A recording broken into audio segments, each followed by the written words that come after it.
क्या आप जानते हैं कि इस्लाम के सबसे बड़े दुश्मन, जिसे उम्मत मुहम्मदी का फिरौन भी कहा जाता है, उसका अंजाम कैसे हुआ? वो शख्स जो सालों तक मुसलमानों पर जुल्म करता रहा, आखिर एक ऐसे मैदान में गिरा जहां उसे कभी शिकस्त का ख्याल भी नहीं था। ये वाक़या ग़ज़वा-ए बद्र का है, लेकिन इस जंग की वजह क्या बनी और कैसे दो कम उम्र सहाबा ने तारीख के इस बड़े दुश्मन को शिकस्त दी।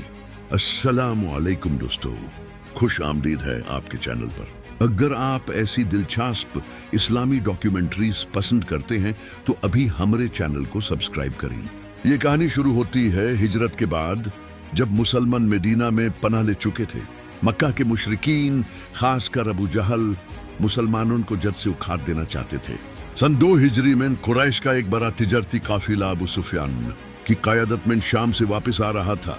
मुसलमानों ने इस कफले को रोकने का इरादा किया ताकि उनसे लूटा हुआ माल वापस ले सकें। जब इसकी खबर अबू सुफियान ने मक्का भेजी तो अबू जहल को मुसलमानों पर हमला करने का बहाना मिल गया। उसने गुरूर से कहा, हम बद्र में जाकर जश्न मनाएंगे और पूरे अरब को अपनी ताकत दिखाएंगे। उसने 1000 का लश्कर तैयार किया, जबकि मुसलमान सिर्फ 313 थे और जंग के लिए बिल्कुल तैयार नहीं थे।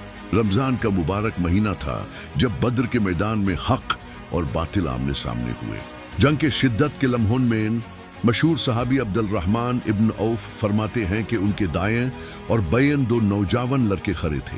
उनमें से एक ने उनसे आहिस्ता से पूछा, चचा क्या आप अबू जहल को पहचानते हैं?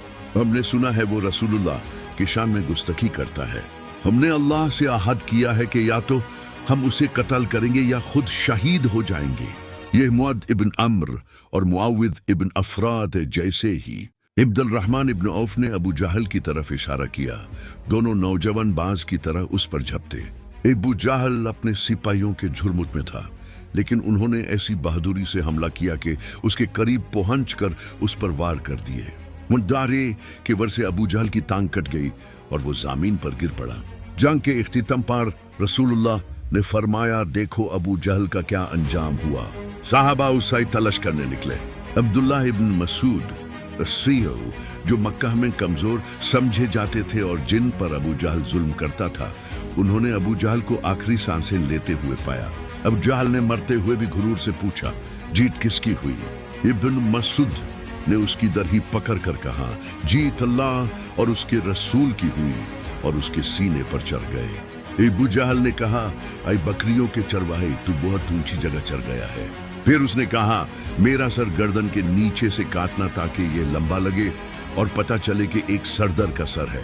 ये वो शख्स जिसे अपनी ताकत पर गुरूर था, मैदान बद्र में अपने अंजाम को पहुंचा, और ये वाकया हमेशा के लिए एक इबारत बन गया कि गुरूर का सर हमेशा नीचा होता है।